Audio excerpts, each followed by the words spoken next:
Bonjour à tous et bienvenue sur ce nouveau Kiris Vitae. Aujourd'hui, on a la chance d'écouter Anaïs Badon, qui est pour moi une grande chiropracteur avec une grande sensibilité et surtout pour ajuster les bébés et les femmes enceintes. Dans cet épisode, j'ai voulu aller vraiment en profondeur pour avoir des clés finalement pour pouvoir mieux ajuster et parler aux bébés et aux femmes enceintes. Donc, je vous laisse sur cet épisode et on se retrouve de l'autre côté. Donc, bonjour à tous, bonjour Anaïs. Bonjour Léo, bonjour aux spectateurs de Kiris Vitae. Je suis vraiment content de t'avoir avec nous pour la deuxième fois, Anaïs. Et aujourd'hui, c'est un peu particulier parce que j'ai vraiment saisi cette opportunité parce que ce week-end, donc, on va faire un séminaire avec toi. Et je me suis dit que c'était l'occasion vraiment parfaite pour qu'on puisse se rencontrer et faire une interview en vrai, en face à face, et qui pour moi a 1000 fois plus de valeur que juste en Zoom, quoi. Mais écoute Léo, je te remercie, je suis vraiment très touchée que tu me proposes à nouveau. C'est que voilà, moi je suis passionnée, j'adore parler de ce qui m'anime, de ce qui vibre en moi, donc je suis très heureuse d'être là. Trop bien. Donc aujourd'hui, on est dans le cabinet de Adeline Pujol, donc le centre chiropratique du Roussillon à Cabestany. Donc on lui remercie vraiment de nous prêter le lieu qui est Les absolument locaux, formidable. c'est Ouais. cet espace. Moi, c'est vrai que j'adore venir donner mes formations ici. C'est vraiment un tout. On est proche de la mer et puis Adeline est une super hôtesse. Elle a toujours des petites surprises à nous réserver, des activités, petits déjeuners. Enfin bref, on est chouchoutés. Je pense que ça fait partie aussi de l'expérience Ouais. en fait de formation et de séminaire. Tellement, j'ai vraiment trop hâte. Et t'es venu déjà quelques fois en fait ici faire des Oh. séminaires. Moi, je connais très bien Cabestany et je fais plusieurs fois par an les séminaires ici. Trop Et bien. j'adore. Trop bien. Donc, on va commencer directement dans le vif du sujet. Et pour moi, la première question sur la deuxième interview, c'est quelle a été un peu ton évolution sur les 3 dernières années? Parce que c'était il y a 3 ans, la dernière fois que tu es venu. Et qu'est-ce qui s'est passé un peu dans ta vie chiropratique, dans ta vie en général peut-être? Alors écoute, ce qui s'est passé, Léo, sur les 3 dernières années, eh bien justement, ça me fait penser que en mi-juin, ça va faire 3 ans que j'ai ouvert un nouveau cabinet, donc à Murcia, en Espagne. C'est un centre qui s'appelle Natura Family. Le but, c'est vraiment que ce soit un espace dédié à la santé et au bien-être pour les familles.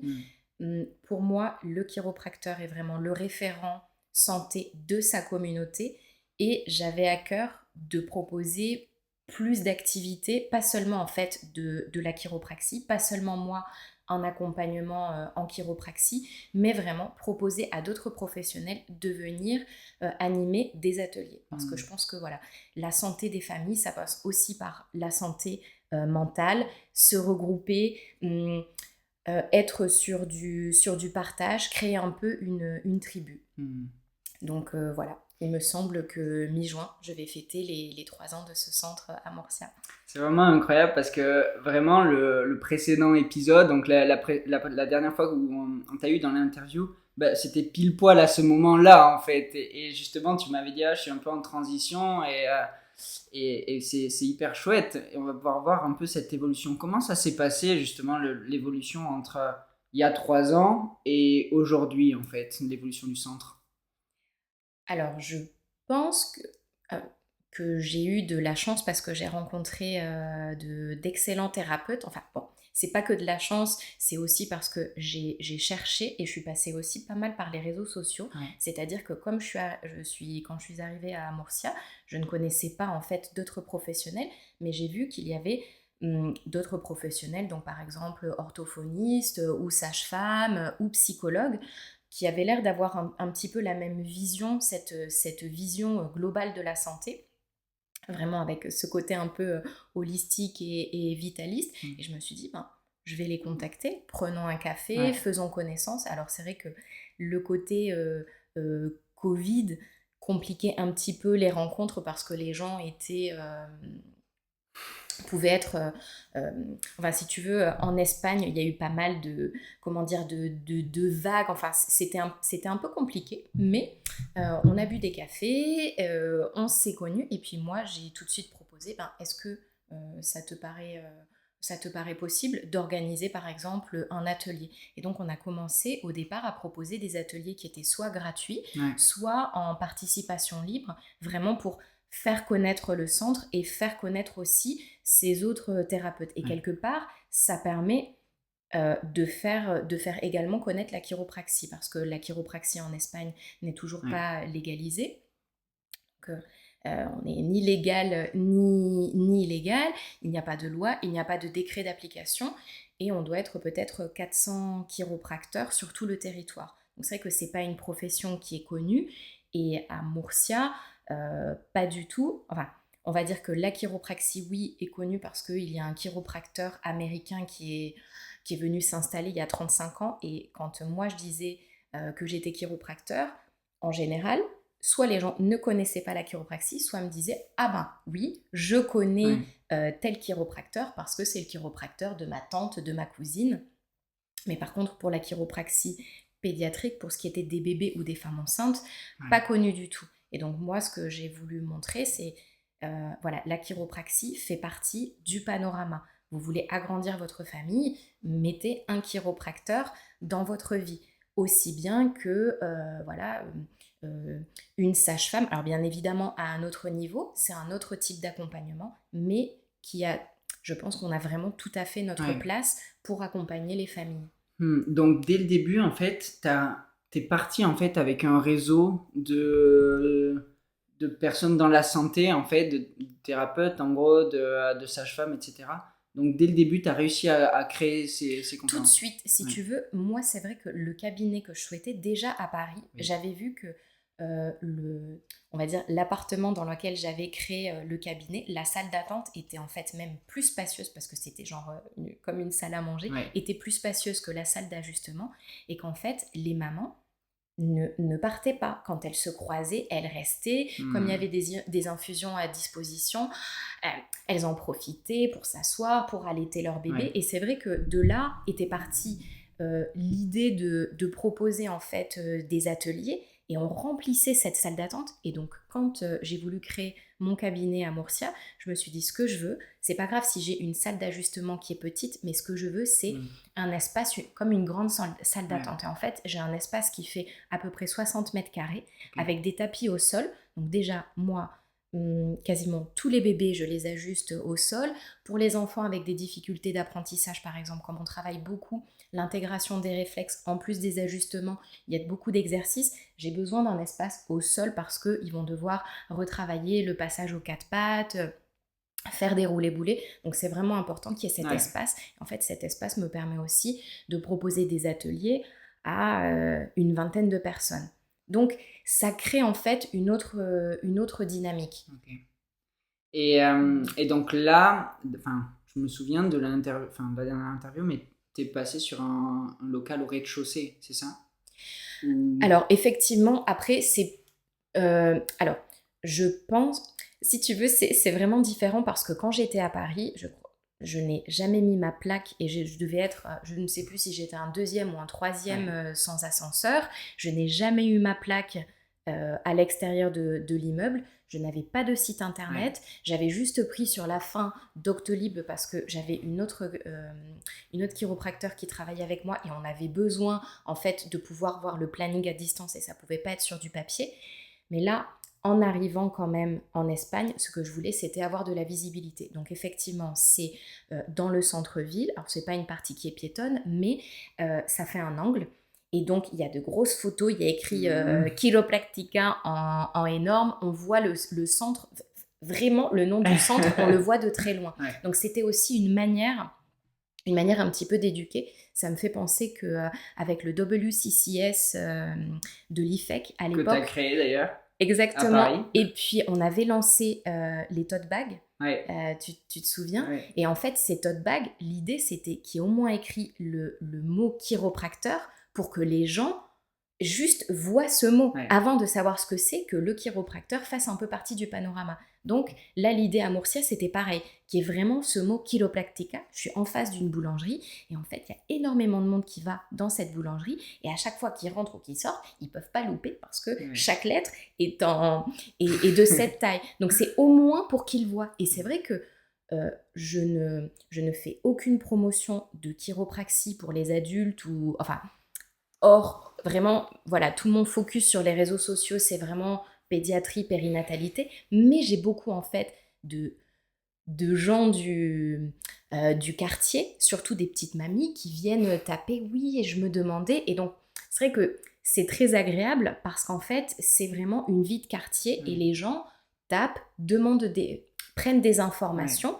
et donc je pense que c'est quand même bien voilà, d'avoir une sorte de vitrine, que ce soit affiché. Après, voilà, suivant où vous pratiquez, si c'est autorisé, bien sûr. Mm.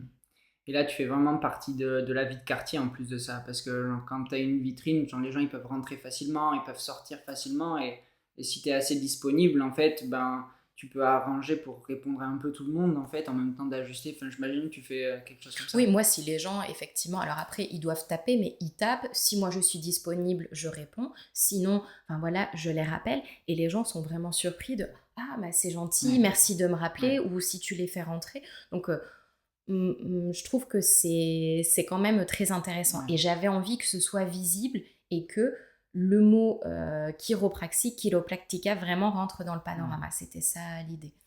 Et moi, j'ai une bonne expérience avec ça parce qu'on a aussi une grande vitrine sur une rue un peu vraiment passante de notre village. Et pareil, il n'y a pas une seule semaine où il n'y a pas une personne ou deux qui s'arrêtent et qui demandent des informations ou qui prennent rendez-vous directement parce qu'ils voient que c'est ouvert et que je suis là. Et en plus, enfin, ça fait vraiment partie de la vie. Et moi, j'adore et je trouve que c'est un vrai plus, quoi. Et par rapport à l'évolution du centre, comment s'est passé l'évolution du nombre de patients?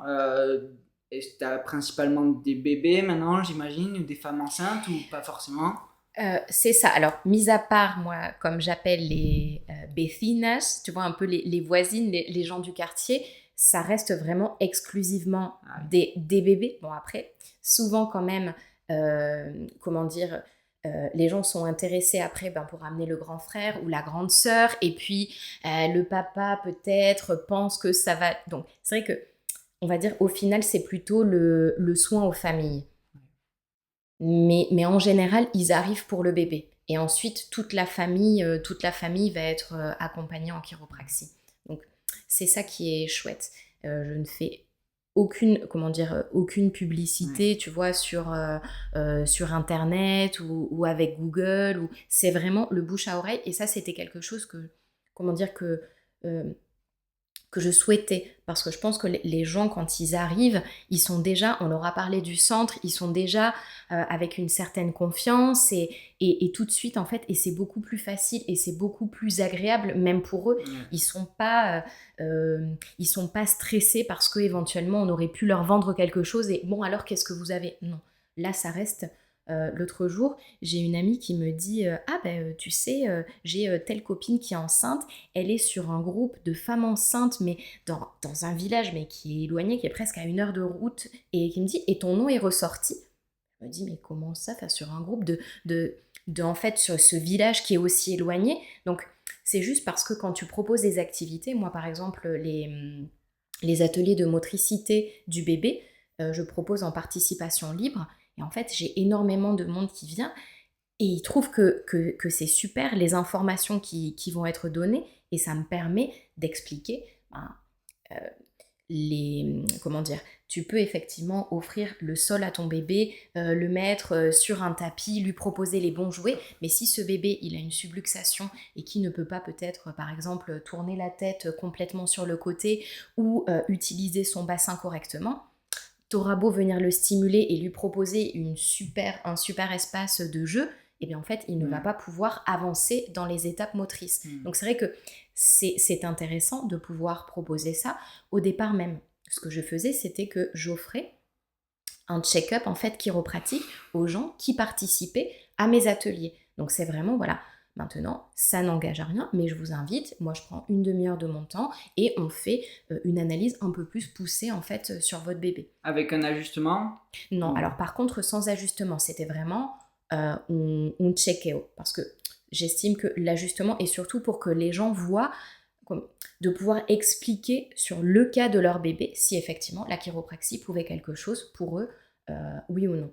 Et s'ils étaient intéressés, Oui. et bien là, effectivement, basculer sur des ajustements. Ouais, mais ça Mais leur permettait de voir aussi comment tu travaillais, enfin, tu m'as dit la douceur, que t'aimais ça, que t'étais passionné, quoi.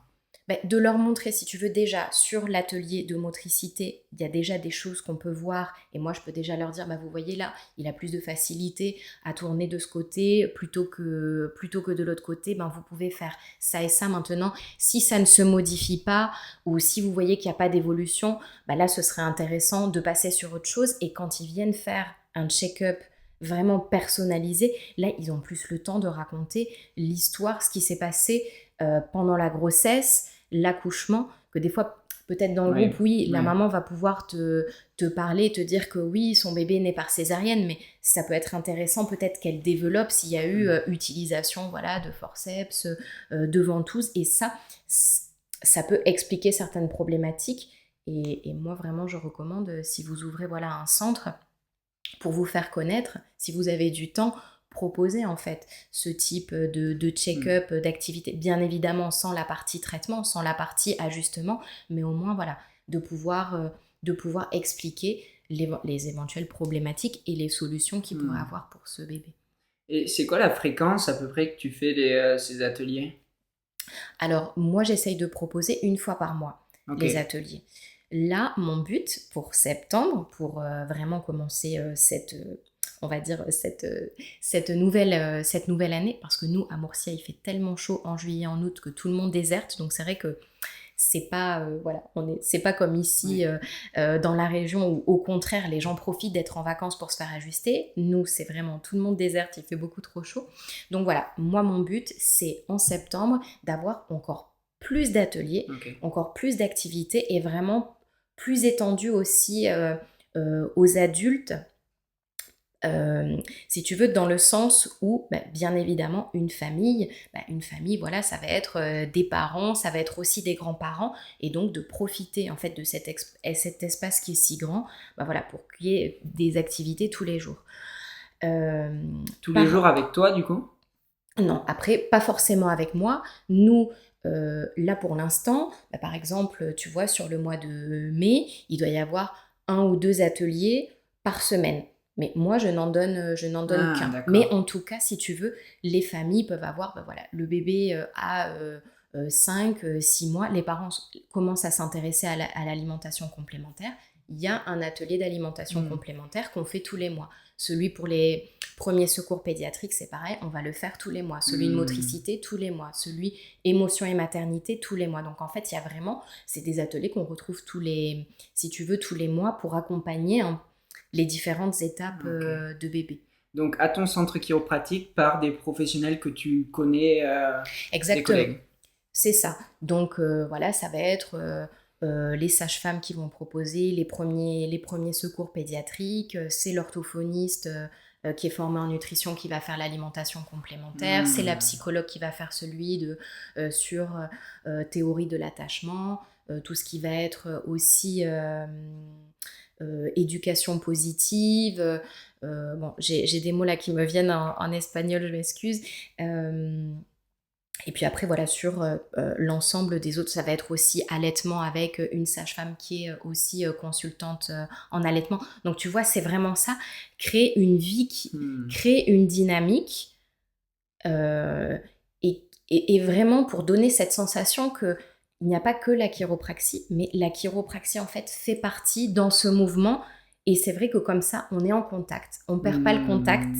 Et voilà, si elles ont la moindre question, parce que la vie des familles et la vie des mamans peut être parfois très compliquée et très intense. Donc c'est vrai que des fois, on peut un peu se perdre de vue, mais grâce en fait à ces ateliers, ça nous permet de nous reconnecter et puis après, peut-être de se rendre compte que là, le petit a du mal à commencer avec le 4 pattes. Qu'est-ce qu'on peut faire ? Passe au cabinet la semaine prochaine, on vérifie, on va voir où il en est et puis voilà, ça nous permet de reprendre le contact. Et moi, ça m'a permis aussi comme ça de me faire connaître de ces autres professionnels pour qu'ils puissent eux-mêmes, par exemple, venir se faire ajuster, moi, m'envoyer du monde. Et ils travaillent aussi chez toi ou Pas du tout. Alors, pour l'instant, non, parce qu'après, bon, c'est plus parce qu'en Espagne, il y a besoin de licences, en fait, particulières. Donc, moi, j'ai une licence qui n'est pas de professionnel de santé.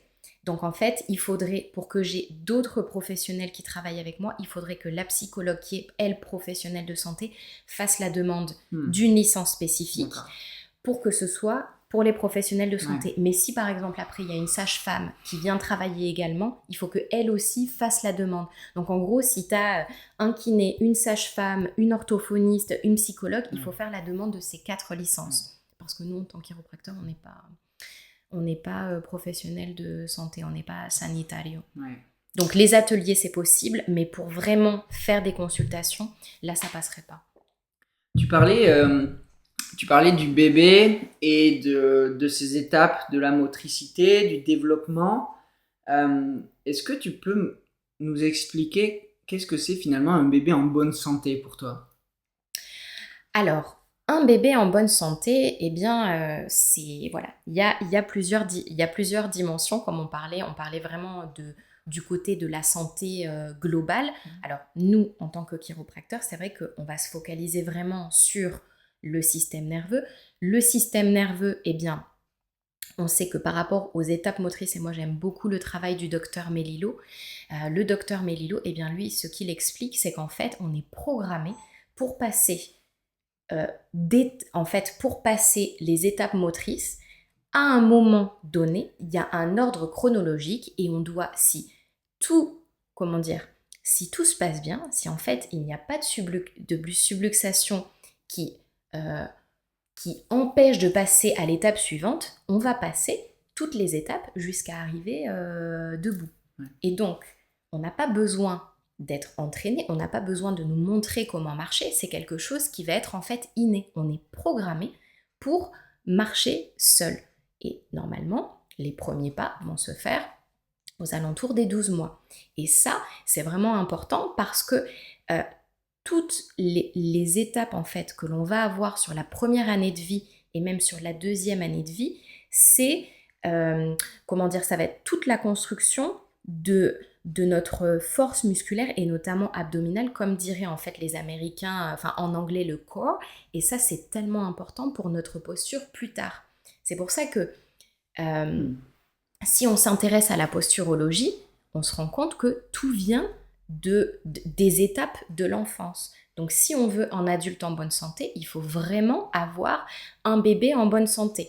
Donc arriver à passer ces étapes dans cet ordre sans en sauter, ça c'est effectivement l'objectif d'un développement optimal et à une certaine cadence. Alors après, bien évidemment, si on le prend d'un point de vue un petit peu plus global et holistique, forcément qu'il y ait un attachement qui soit sécure, que ce bébé en fait se sente entouré, se sente sécurisé. Donc c'est vrai que, et là on va en parler beaucoup ce week-end dans la formation, mais le maternage proximal, l'allaitement, le portage, le cododo, tous ces éléments en fait on va voir que ils sont un peu unis parce qu'au final, le contact du bébé avec sa figure principale d'attachement, donc avec sa maman ou en tout cas avec sa famille proche, va lui permettre aussi de se développer de manière optimale. Et qu'en fait, tout est un peu lié parce qu'un bébé qui va être porté, un bébé qui va être dans les bras, eh bien, ça va favoriser l'allaitement parce que l'allaitement va favoriser aussi la libération d'ocytocine pour la maman. Donc, bien évidemment, si elle ne rencontre pas des difficultés, si elle n'a pas des de blessures au niveau des seins, mais ce qui va faire qu'elle va être plus détendue et ça a un impact aussi sur comment elle va organiser son quotidien, comment elle va pouvoir être disponible en fait pour son bébé.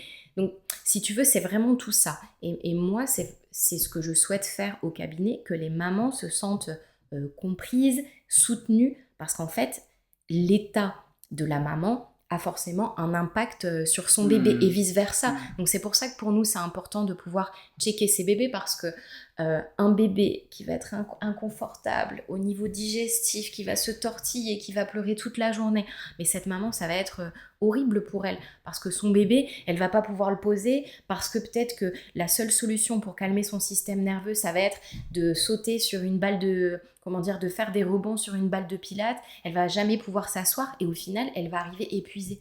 Donc si nous, on arrive à trouver des solutions, calmer le système nerveux de ce bébé pour qu'il puisse profiter de son corps, qu'elle puisse le poser au sol, que comme ça, il puisse découvrir son corps et puis commencer à se tourner sur le côté, à passer sur le ventre, à travailler un petit peu les courbures avec le tummy time. C'est pour ça que je ne sais pas si ma réponse va te convenir, mais on va voir que c'est vraiment un tout. C'est pas vraiment des petites choses à cocher, mais ça va être vraiment un tout. De ce contact, de ce bébé, le fait d'être porté, et que tout a un lien en fait avec le système nerveux. Parce que quand tu portes un bébé, ça vient stimuler son système vestibulaire, et son système vestibulaire, c'est ce qui lui permet de se réguler justement et de se calmer.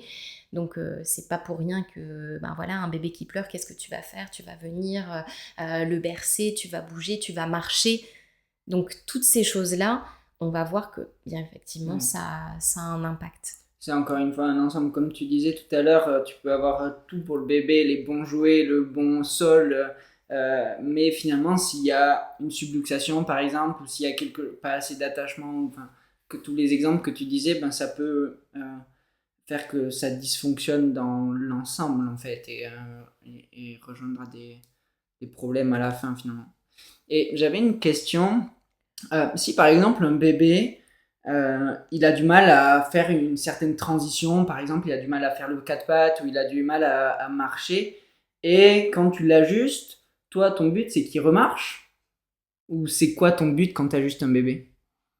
Alors si tu veux, moi mon objectif à chaque ajustement, et d'ailleurs je dirais que c'est censé être comme ça aussi pour les adultes, mais au final ce qu'on vient faire, c'est plutôt, avant d'ajuster, c'est vraiment checker. Donc à chaque fois que tu reçois ce bébé, tu vas checker et dire ok, est-ce que là son corps fonctionne de manière optimale ou non? Son corps ne fonctionne pas de manière optimale, qu'est-ce que je peux faire? Comment est-ce que je peux faciliter en fait le mouvement? Comment est-ce que je peux éliminer cette interférence pour faire en sorte que les informations nerveuses puissent circuler? Donc moi mon but c'est plutôt, et là par exemple je pense à une bébé qui a 15 mois, donc, et on va dire que jusqu'à il y a une semaine, ce n'est même pas qu'elle ne marchait pas, mais elle ne faisait même pas de 4 pattes non plus. Donc c'est vrai que moi j'avais revu la maman pour un atelier, et en disant, mais le pédiatre n'était pas du tout inquiet, parce qu'il disait ah non mais on a encore le temps. Mais moi, une enfant de 15 mois qui qui rampe à peine, qui ne fait pas de 4 pattes, qui ne se déplace pas, qui se déplace juste en tournant, c'est qu'il y a quelque chose. Elle a du mal à passer, à une autre étape. Donc le but, notre objectif, ce n'est pas qu'elle marche tout de suite, mais elle a commencé à faire du 4 pattes. Super, maintenant il faut qu'elle profite de son 4 pattes, parce que là justement le 4 pattes va vraiment permettre la communication entre les deux hémisphères, et il vaut mieux qu'elle fasse 2-3 mois de 4 pattes, qu'elle soit super au niveau du 4 pattes, qu'elle arrive à descendre du canapé, monter le canapé, commencer à descendre des marches, qu'elle passe des obstacles, qu'elle profite de ce 4 pattes, et ok, qu'elle marche en fait d'ici peut-être 2 ou 3 mois. Mais il vaut mieux qu'elle passe par cet état de 4 pattes, plutôt que de dire « Ah non, là maintenant c'est bon, elle marche ». Parce qu'en fait, et moi ce que j'explique aux familles, c'est que toujours, je ne vais pas parler de pathologie, et effectivement, bien évidemment, si je vois qu'il y a quelque chose qui a plutôt l'air d'être une pathologie, c'est de dériver, de dire « Non, là, il vous faut voir avec le pédiatre qui vous… je ne sais plus comment ça s'appelle, tu vois, en France, mais en Espagne, c'est atención temprana, où là, ils vont pouvoir être reçus, et voilà, c'est un kiné spécialiste du mouvement, où en fonction de la problématique, il va pouvoir évaluer. Et là, dans le cadre, par exemple, de cette petite patiente de 15 mois, c'était pas pathologique non plus, et c'est… Alors là, de toute façon, moi, pour l'instant, en tout cas des indicateurs, ça n'a pas l'air pathologique. En fait, si tu veux, c'est que cette petite fille a eu énormément de troubles digestifs. Et le pédiatre ne voulait pas, pendant les premiers mois de sa vie, la mère disait mais moi je suis sûre que ça vient de la protéine du lait de vache, mais le pédiatre non, on ne va pas changer, on va attendre. Donc en fait cette petite fille, ce qui s'est passé, c'est que pendant, je sais pas, peut-être 8 mois, elle a été inconfortable au niveau digestif. Donc ça a été très compliqué pour elle. Donc si tu veux, les 8 premiers mois, il se passe énormément de choses dans le corps d'un bébé. Et donc, vu qu'elle était inconfortable, elle ne pouvait pas être vraiment mise au sol, elle n'a pas profité de son corps, elle n'a pas pu explorer. Donc, en fait, c'est qu'elle a accumulé une sorte de retard. Parce que maintenant, ça y est, enfin, ils sont passés sur un autre lait. Et la maman a commencé à voir des changements à partir du moment où il y a eu un changement de lait. Parce que la petite était plus confortable au niveau digestif et donc acceptait d'être au sol. Et elle était confortable dans son corps, donc elle a pu découvrir sa main, découvrir ses pieds. Donc, en fait, c'est que on était en train d'accumuler une sorte de retard. Donc là, ce qui nous intéresse, parce qu'après, au niveau de l'échelle d'une vie, 3 mois, c'est pas très grave, mais autant qu'elle en profite. Et moi, ce que j'explique aux parents, c'est, voilà, moi je vous parle d'un point de vue du développement optimal. Dans le développement optimal, on est censé passer par l'étape du 4 pattes. Ce n'est pas parce que votre bébé ne va pas faire de 4 pattes qu'après il y aura forcément des conséquences, mais effectivement, quand on regarde aujourd'hui, et notamment les études de Robert Melillo ou tout ce qui va être sur les difficultés d'apprentissage, en fait que les enfants avec des difficultés d'apprentissage, hyperactivité, troubles de la concentration, dyslexie, dyspraxie, dans le trouble du spectre autistique, on va se rendre compte que ces enfants-là ont eu des débuts très difficiles. Donc c'était des bébés, colicky baby, donc des bébés inconfortables au niveau digestif, qui pleuraient énormément, qui ont eu du mal à se retourner, qui n'aimaient pas être en tummy time, qui n'ont pas fait de 4 pattes, qui ont marché tard. Donc c'est vrai qu'en fait, ce n'est pas parce qu'un bébé ne va pas faire de 4 pattes que par la suite, il va y avoir des problématiques, mais les enfants avec des problématiques d'âge scolaire, quand on regarde en arrière, souvent ce sont des bébés qui ont eu des difficultés. Donc, si nous, on sait ça, c'est un peu, c'est notre devoir, en fait, de pouvoir changer un petit peu la direction et la trajectoire, tout à fait. C'est pour ça que toujours, là, et c'est ce qu'on va voir ce week-end, c'est voilà, toujours se dire, ok, c'est quoi en fait, c'est quoi l'optimal, ça doit être comment en fait le tonus d'un bébé, c'est quoi un bébé qui est en bonne santé, à tel âge, plus ou moins, qu'est-ce qu'il peut faire, qu'est-ce que je dois observer, qu'est-ce qui me fait penser que ce bébé, il y a quelque chose qui n'est pas normal, je le vois en tension, il est plutôt en extension en arrière, ou au contraire, j'ai l'impression qu'il est plutôt hypotonique, et qu'est-ce que je peux faire pour changer ça? Parce que les 2 premières années de vie, c'est là où en fait le cerveau va se développer, le plus il va y avoir une évolution, une croissance d'un point de vue dynamique qui va être énorme. Et j'ai l'impression que ce que tu dis, c'est que les chiro en général, quand on connaît quoi, on a un peu un temps d'avance sur la médecine qui lui attend que ce soit pathologique, alors que quand nous on voit une subluxation, c'est quelque chose qui est presque infime, mais qui peut engendrer des répercussions vraiment importantes. Est-ce que tu valides ça? Parce que si tu veux, le corps est tellement intelligent que tout de suite, il va chercher à compenser. C'est-à-dire que si, par exemple, le bébé n'arrive pas à faire du 4 pattes normalement parce qu'il a un blocage, un certain type de subluxation au niveau de son bassin et qui va commencer à se déplacer sur les fesses, tu vas te dire « Ah, waouh !» Donc effectivement, le corps est très intelligent parce que ce bébé doit se déplacer. Il n'arrive pas à se déplacer à 4 pattes, il va commencer à se déplacer sur les fesses. Mais ça change tout un tas d'informations parce que ce n'est pas la même chose faire du 4 pattes en ayant la tête en fait en extension, en regardant les mains au niveau de tout ce qui va être coordination, œil, main et au niveau de et sur ta trajectoire, c'est pas la même chose que si tu es assis comme ceci en flexion et d'avancer avec la nuque en fait comme avec presque une inversion de courbure. Ça t'aide pas du tout à développer la lordo-cervicale. Et donc en fait c'est là-dessus qu'il va y avoir des problématiques parce que on a besoin d'avoir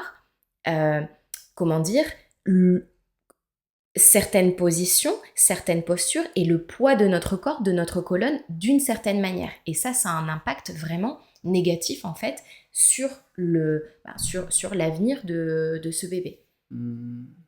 C'est vraiment hyper intéressant tout ce que tu nous dis, Anaïs.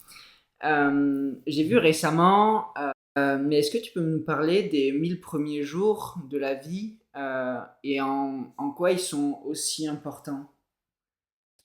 Alors, si tu veux, les 1000 premiers jours, moi je trouve ça vraiment enfin, on va dire que c'est un concept qui a été développé ces dernières années et qui est vraiment mis en avant, et il me semble par justement le gouvernement, pour Hmm.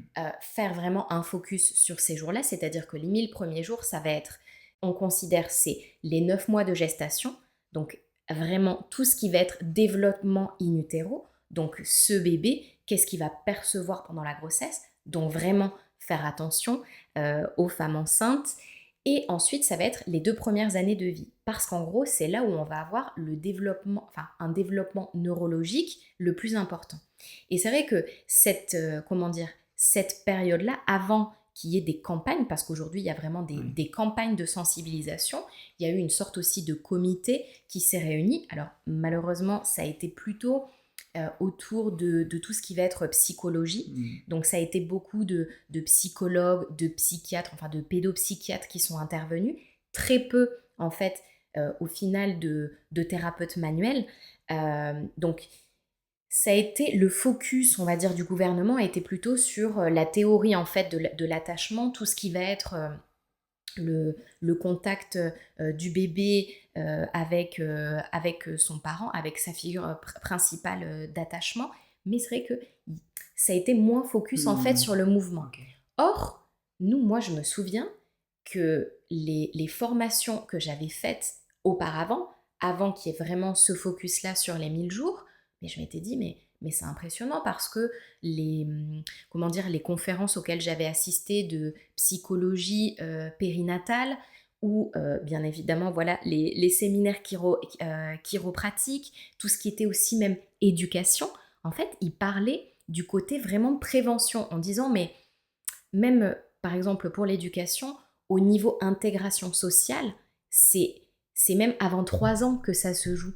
C'est oui, ok, l'école est obligatoire, on va dire, après 3 ans, mais en fait, un enfant qui chez lui ne sera pas suffisamment peut-être stimulé, ou parce que, oui, par précarité, parce qu'il il n'y a pas d'argent pour avoir peut-être certains jouets, pour avoir des stimulations, ou en fonction aussi des niveaux des parents, et sur des parents qui ne vont peut-être pas parler la langue du pays, où en fait, je me souviens, cette conférence était très intéressante parce qu'il disait, mais ça se passe, l'éducation, c'est même avant 3 ans, parce que c'est les jeux qui vont être proposés, les bébés qui vont être stimulés, parce que ça change tout si en fait, voilà, on laisse un bébé dans un salon avec la télé en fond et puis dans un transat, sans lui proposer le sol, sans venir interagir avec lui, sans peut-être le porter.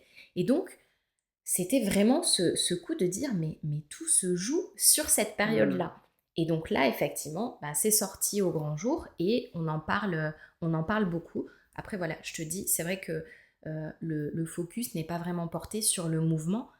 Or, le mouvement est vraiment primordial. Oui, Alors nous, on en c'est ça. parle beaucoup en chiropraxie, effectivement, le mouvement, c'est la vie, et de se dire, à cet âge-là, et même après, les enfants en âge scolaire, mais c'est vraiment horrible parce que moi, je me rends compte que dans le quotidien, les enfants, après l'école, vont avoir soit des activités extrascolaires, ou alors ils vont rentrer à la maison, ça va être les devoirs, ils ne vont pas avoir de temps à l'extérieur, dans le parc, pour monter aux arbres, pour jouer, pour monter le toboggan à l'envers, pour se dépenser. Et en fait, tout ça, ça a un impact vraiment négatif sur leur développement neurologique.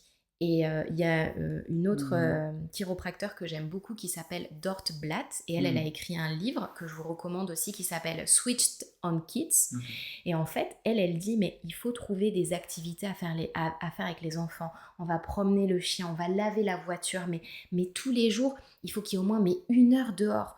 Et même s'il pleut et même s'il fait mauvais, mais ces enfants, ils ont été assis toute la journée, il y a besoin en fait qu'ils s'expriment et qui bougent. Bon, ta question, c'était plutôt sur les 1000 jours et tu vois, j'ai débordé. Ce que tu dis, c'est que les 1000 jours, ça a été développé par le gouvernement en général, mais avec un focus qui est différent finalement de celui de la chiro, qui est un petit peu réduit, mais effectivement, nous on en parle parce que dans les séminaires chiro, et tu sais, moi j'ai fait la formation avec l'ICPA, le International Chiropractic Pediatric Association, et donc en fait c'est vraiment toujours ce qui revient, et ce côté en fait, même préconception, l'importance d'avoir des parents sains, c'est-à-dire que parce que l'état des gamètes a aussi un impact sur l'état, de cet embryon qui va se développer. Bien Donc sûr. Même, ça va au-delà des 1000 jours,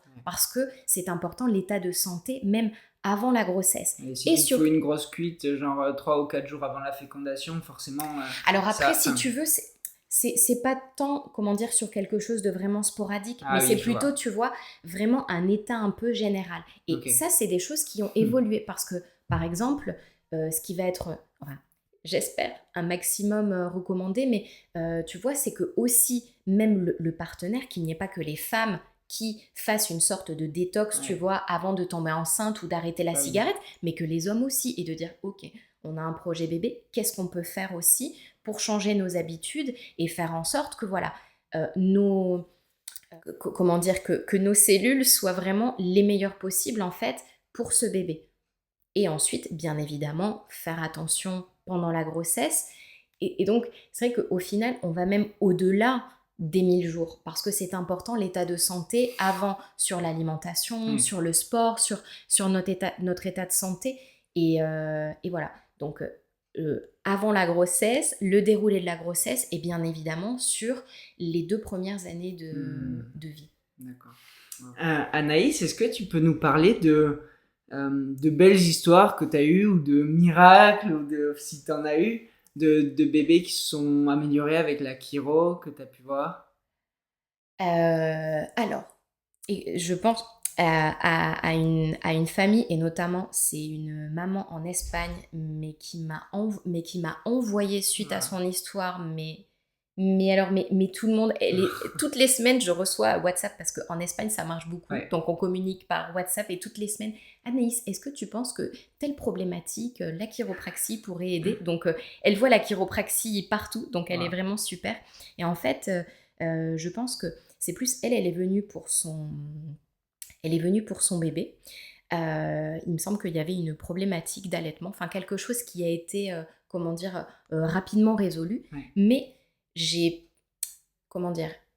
pu lui expliquer justement les différentes étapes, comment ça se passait quand un bébé était bien. Et si tu veux, elle a réalisé, quand elle a vu son bébé se développer et être aussi bien dans son corps, ça l'a ramenée à sa précédente grossesse pour le grand frère.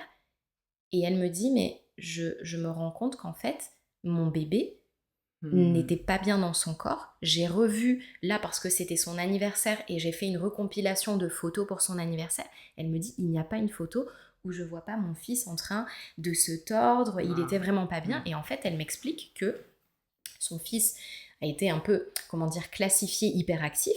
C'est-à-dire qu'elle me dit, franchement, on n'en peut plus parce qu'il bouge, mais partout dans la maison, il est incapable de s'asseoir avec nous et de regarder un film. Je pense qu'il devait avoir peut-être 11 ans à cette époque-là. Et elle me dit, et je me rends compte avec le travail qu'on fait sur mon petit, que mon grand, en fait, il a été pas bien, mais jusqu'à ses 1 an. C'était vraiment un enfant. Et là, elle me dit... c'est compliqué parce qu'il y a des difficultés au niveau scolaire, il a du mal à tenir en place, je suis en train de penser qu'il faisait peut-être pipi au lit ou quelque chose comme ça.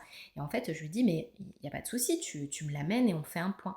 Écoute, on a commencé un protocole, et là je travaille avec le protocole de Switch on Kids, mais en quelques semaines, mais son enfant, il a complètement changé. Et donc en fait, après, j'ai reçu tous les copains de classe avec les problématiques de cet enfant. Donc si tu veux, je pense à cette famille parce que c'est vraiment les répercussions, tu ne sais pas les répercussions que tu peux avoir en fait sur la vie des familles et Ouais. de se rendre compte et quel est vraiment ce flashback de dire mais en fait là je vois mon petit, oui il profite, il est tout heureux, je vois il passe les étapes, mais en fait mon grand, mais mais je m'étais pas rendu compte, mais en fait, oui, Mm. je pouvais jamais le laisser au sol. Quand je regarde les photos, il était en souffrance, cet enfant. Et donc, je comprends qu'aujourd'hui, il ait des difficultés parce qu'en fait, il n'a pas été bien sur sa première année de vie.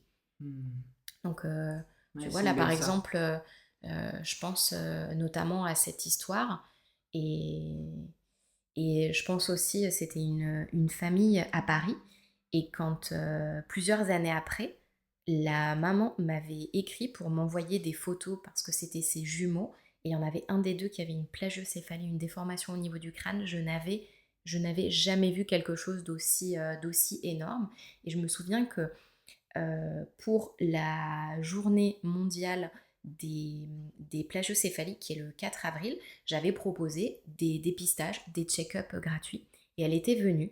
Elle m'avait dit, bon, de toute façon, il est possible que vous ne puissiez rien faire. Parce que quand il commence à pleurer, il hurle pendant 3 heures et je n'ai aucun moyen de l'arrêter.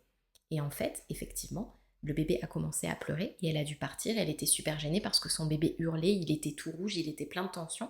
Mais moi, je lui ai dit, effectivement, votre bébé a une problématique.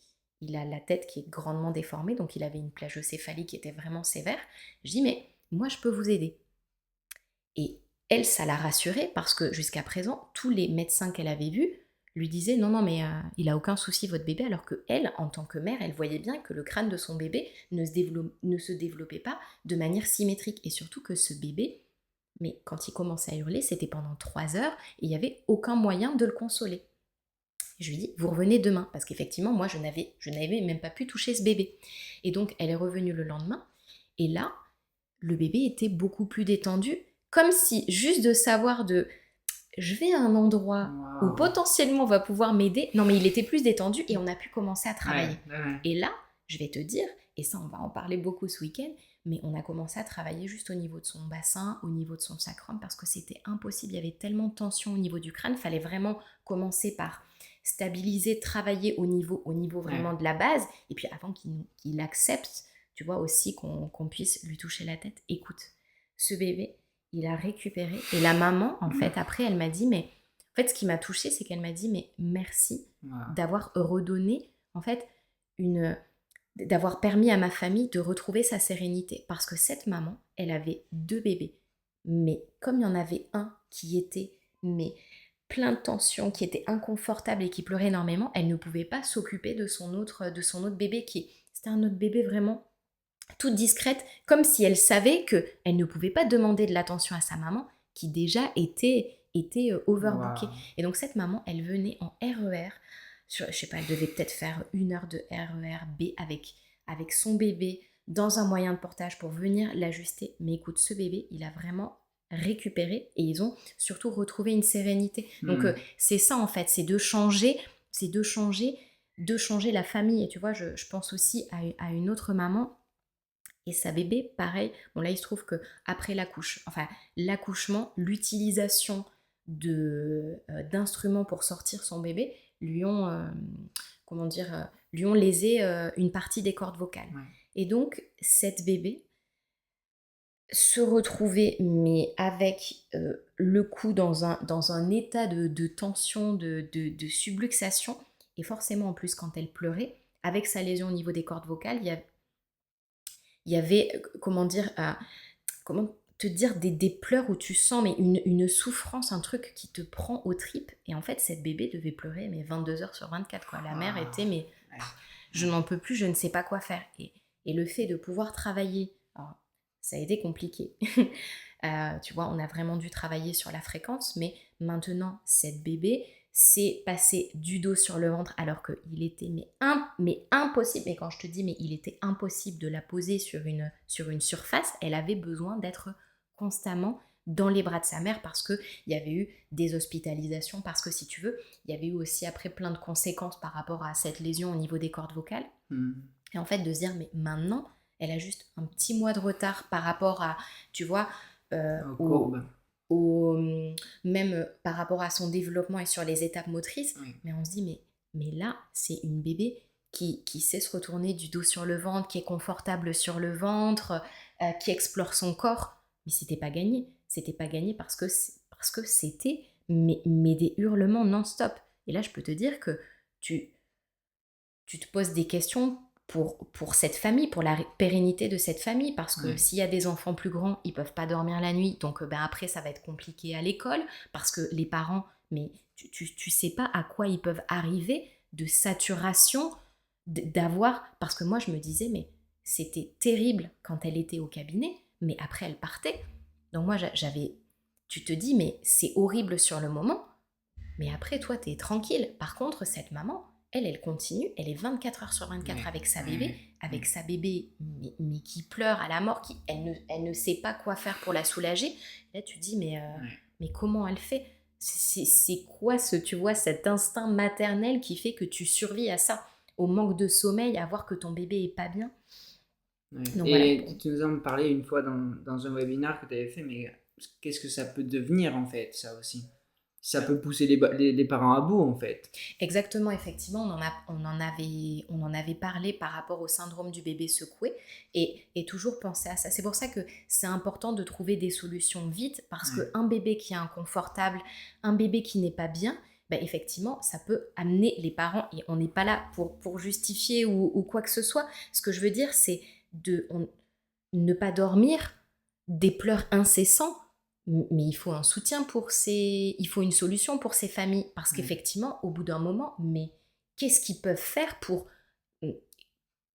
se maintenir eux en vie? Et effectivement, on avait parlé du syndrome du bébé secoué avec des personnes qui perdent le contrôle et qui du coup secouent leur bébé trop fort parce que n'en peuvent plus. Alors après, c'est pas toujours parce qu'il y a des pleurs excessifs Oui. ou quoi, mais c'est vrai que c'est important d'y penser. Et moi, ce que j'explique aussi dans les formations, c'est d'être présent, de proposer des séances qui sont vraiment rapprochées pour être là, pour soutenir les parents, euh, pas de on se voit dans un mois, parce que même par exemple pour des problématiques d'allaitement, mais en un jour ou en 2 jours, une maman peut dire non mais là j'en peux plus, des crevasses, je peux pas gérer. Et donc de s'arrêter du jour au lendemain parce qu'elle est à bout, parce qu'elle n'a pas eu d'accompagnement. Donc c'est vraiment important. Et aussi je pense, C'est quoi du coup pour toi la fréquence idéale ou... Enfin, j'imagine qu'il n'y a pas d'idéal, mais la fréquence alors on en va principe. dire que vraiment pour des bébés avec des problématiques lourdes, enfin tu vois, des bébés qui sont vraiment très inconfortables, qui pleurent beaucoup, qui sont irritables ou des problématiques d'allaitement, là c'est vraiment 2-3 fois par semaine. Et à nouveau, je vous dis, on va checker. Donc il y aura peut-être rien à ajuster, mais au moins on aura vérifié. Ou alors on va pouvoir retravailler une petite structure. Peut-être que la première fois on aura beaucoup travaillé le ligament sacro-tubéreux. Quand on fait la deuxième séance, on voit, ça y est, le sacrum est stabilisé. On va pouvoir travailler un petit peu plus au niveau du crânien, par exemple. Et surtout, ça nous permet d'avoir un suivi. Et puis, bien évidemment, de s'accompagner d'autres professionnels. Parce que quand il y a une problématique d'allaitement, c'est, voilà, moi je suis disponible par téléphone, vous avez le moindre doute, vous me contactez. De toute manière, là, la prochaine fois, ce qu'on fait, c'est que on essaye de voir aussi la consultante en lactation. Moi, je vous passe ce numéro, vous l'appelez ou je vais lui parler de votre cas, mais de trouver des solutions. Surtout, bien évidemment, si cette maman décide, désire allaiter. L'idée, c'est pas d'imposer ça, mais souvent, les échecs d'allaitement sont dus en fait à des professionnels qui ne sont pas formés et qui au final ne vont pas du tout soutenir ou vont proposer des solutions qui ne sont pas bonnes. Et ça, c'est compliqué parce qu'il faut penser aussi au côté psychologique de cette maman qui avait vraiment à cœur de mener ce projet et qui va pas pouvoir le faire. Donc ça me paraît vraiment très important de pouvoir les soutenir dans leur projet, et de tout tenter et de recommander les bons professionnels pour qu'elles puissent accéder à leur projet. Et on pourrait faire un parallèle avec l'accouchement aussi, l'accouchement physiologique. Beaucoup d'accouchements se font assister parce qu'il n'y a pas assez de préparation, pas assez de temps avec les femmes aussi, ça pourrait...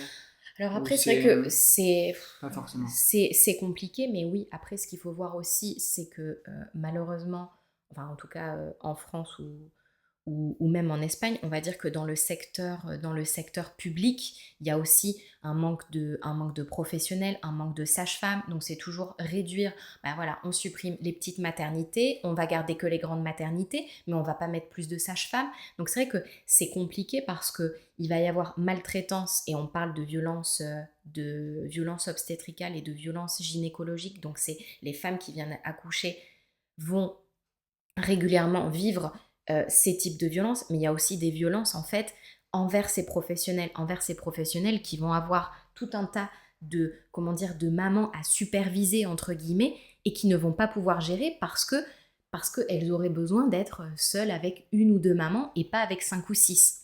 Donc c'est là où c'est compliqué parce qu'en fait même celles qui veulent faire de la physiologie peuvent avoir des bâtons dans les roues parce que manque de moyens et parce qu'il y a un moment, toi-même, bah, tu as aussi une vie perso, et comment est-ce que tu arrives à t'organiser pour faire le mieux si après, bah voilà, sur ton lieu de travail, on ne va pas te donner les moyens de faire du bon travail.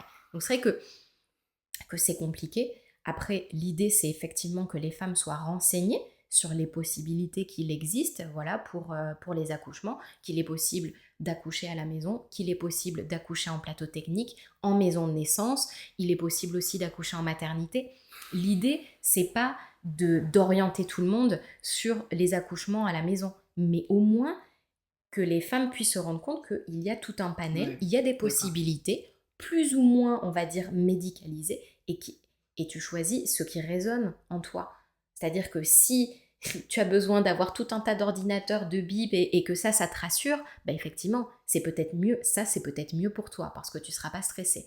Maintenant, si tu préfères que ce soit voilà, avec des petites bougies, juste avec ton partenaire, avec une sage-femme de confiance, bah oui, ce sera peut-être mieux que tu sois dans une maison de naissance ou chez toi, ou peut-être après en plateau technique, c'est-à-dire comment dire, c'est la sage-femme qui loue la salle d'accouchement en fait de l'hôpital pour t'accompagner pour l'accouchement. Donc c'est plus l'idée d'informer et de savoir qu'il y a ces possibilités, il y a ces options et que les femmes puissent choisir. Okay. Waouh. Ouais, je suis vraiment à chaque fois émerveillé quand je t'écoute parce que la passion que tu as et que tu arrives à nous transmettre, moi, à chaque fois, j'apprends des tonnes, quoi. Et ça me passionne parce que j'adore aussi ajuster les bébés, les femmes enceintes. Et on voit des choses vraiment très belles. Et je te remercie pour ça. Anaïs, j'aimerais aborder un point qui est un petit peu différent, mais qui est relatif plus à ta vie en général et chiropratique. Pour toi, c'est quoi le succès et est-ce que tu as du succès? Ouf, alors effectivement, comme tu dis, je pense que c'est quelque chose qui est assez personnel, le succès. Peut-être que pour certains, ça va être d'être reconnu dans la rue ou pour d'autres, ça va être de gagner beaucoup d'argent. Moi, je crois que le succès pour moi, c'est que mon message, en fait, arrive, comment dire, c'est que mon message puisse être délivré, puisse être accessible, en fait, à un maximum. Et je pense que je suis en bonne voie parce que je vois qu'il y a de l'intérêt pour les séminaires, que de plus en plus de jeunes chiropracteurs ou moins jeunes en fait s'intéressent à la chiropraxie pédiatrique ou périnatale, et ça je trouve ça vraiment génial.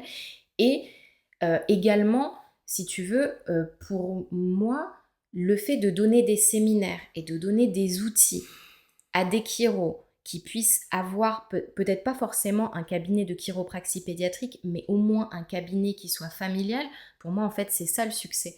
De me dire que les chiropracteurs ou les étudiants qui viennent faire les formations avec moi ou après avec d'autres chiropracteurs, mais en tout cas qui se forment sur la pédiatrie, sur la périnatalité, c'est de dire mais waouh, on est en fait en train de changer davantage notre focus. On va pas recevoir que des sportifs ou que des personnes qui ont des lumbagos, qui ont des névralgies cervico-brachiales ou des maux de tête. Non, en fait, c'est vraiment d'ouvrir le champ de la chiropraxie aux familles et que voilà, l'enfant, le bébé a une problématique ou la femme enceinte, bah ok, le chiropracteur, on peut aller chez le chiropracteur Ouais. et le chiropracteur a des solutions. Donc écoute, je pense que pour moi, c'est ça, le succès Voilà. qui est de plus en plus de chiropracteurs qui s'intéressent voilà, à cette tranche de la population qui s'investissent, qui se forment et je vois que c'est bien lancé et j'en profite, tu vois, pour parler de l'Association française de chiropraxie pédiatrique, effectivement, qui a été créée en 2020.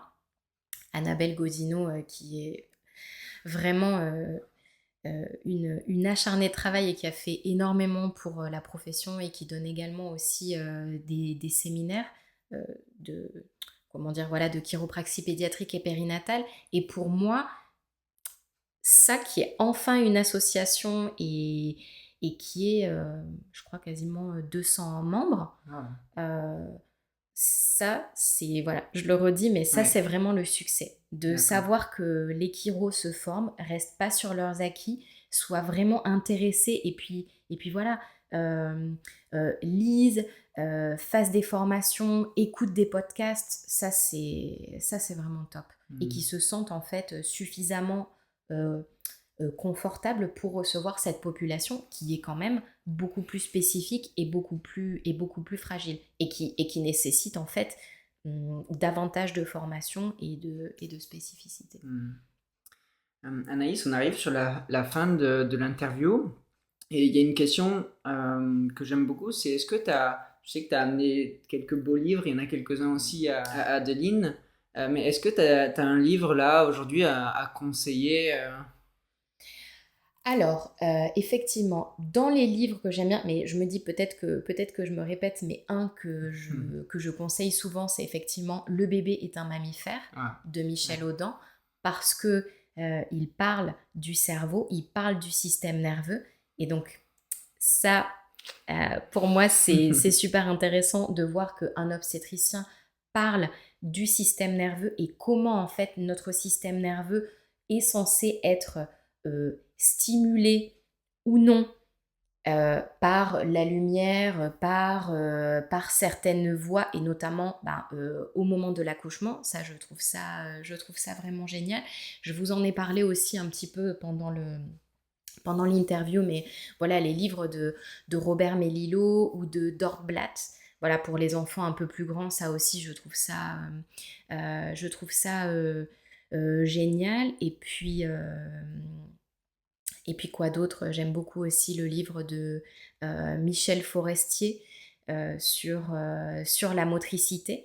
Je pense qu'on a quand même aussi, nous, beaucoup à apprendre, en fait, d'autres professionnels, pas seulement des chiropracteurs. Et c'est vrai que, voilà, vous aurez une liste de références suite au séminaire avec J'ai hâte. tout un tas de livres qui nous intéressent. Et surtout, on va voir, c'est que il y a certaines définitions en fait de physiologie, on a l'impression que c'est un chiropracteur qui les a écrits. Enfin, ça résonne tellement. Ouais. Je me dis mais ça pourrait vraiment être dans un livre de chiropraxie, même si c'est pas écrit même si c'est pas écrit par un chiropracteur. Voilà. Et puis bien évidemment les travaux de Heidi Havik et qui prépare justement une étude qui devrait, je sais pas, peut-être sortir l'année prochaine sur la chiropraxie et les bébés. Donc là, à chaque fois, elle va, comment dire, au niveau de son public, le public visé, on va sur, en fait, des enfants et des bébés. Donc, on a hâte quand même de lire les résultats de son étude sur les effets des ajustements et le cerveau des bébés. Super, trop bien. Merci pour ces références. Anaïs, pour la dernière question, est-ce que tu aurais un chiropracteur ou une chiropracteur à nous conseiller pour venir parler sur la chaîne? Alors écoute, moi, bien évidemment, je pense tout de suite à Adeline Poujol. Oui. Alors, pas seulement parce on est dans son lieu qui est magnifique, mais je pense que tu auras de belles questions à lui poser et notamment, enfin, je pense que tu as apprécié cet espace, le cabinet qu'elle a créé et pareil, voilà, les collaborations avec d'autres professionnels qu'elle est en train de générer. Donc je pense que ce serait l'invitée parfaite pour ton podcast, parce que pour moi c'est quelqu'un de très inspirant au niveau création, enfin voilà, au niveau création d'espace et de comment dire, et aussi enfin voilà, évolution de la profession, et je pense que voilà, tu auras de belles questions à lui poser, elle aura de belles réponses aussi à te donner. Super, merci beaucoup Anaïs, merci pour cette interview, franchement j'ai encore appris beaucoup de choses. Ben, merci à toi Léo, c'est super ce que tu fais pour la profession et je suis vraiment heureuse de cette initiative, et voilà, ces interviews, je pense que c'est très riche à la fois pour toi et aussi pour les autres, pour ceux qui nous écoutent derrière le petit écran. Donc voilà, un grand merci à tous. Voilà, si vous êtes arrivés jusque-là. Voilà, j'en doute pas, parce qu'en principe, vous êtes vraiment très, très téméraire et vous allez très loin dans les interviews. Et pour ça, je vous remercie. Et effectivement, moi, j'en apprends beaucoup. Mais c'est sûr, si vous pouvez en apprendre et nous faire des retours, ben ça nous touche vraiment. Et en fait, finalement, là, on a 2 caméras, on a un micro qu'on a investi pour. Enfin, on se déplace. C'est professionnel, attention. Mais finalement, c'est du travail, et donc c'est pour vous qu'on fait. Donc si ça vous plaît, envoyez-nous un message à moi ou à Arnaud, et on est toujours méga heureux et ça nous rebooste à fond. Donc je te remercie encore une fois Anaïs, et restez connectés pour la suite. Bon, c'est super ce que vous faites. Un grand merci. Voilà, c'est déjà la fin de ce podcast. J'aimerais vraiment remercier Anaïs pour le temps qu'elle nous a accordé. Et j'aimerais vous remercier à chacun d'entre vous de nous suivre et de nous témoigner votre soutien. Si vous voulez continuer à nous suivre, n'oubliez pas de vous abonner, et on se retrouve bientôt pour le prochain épisode.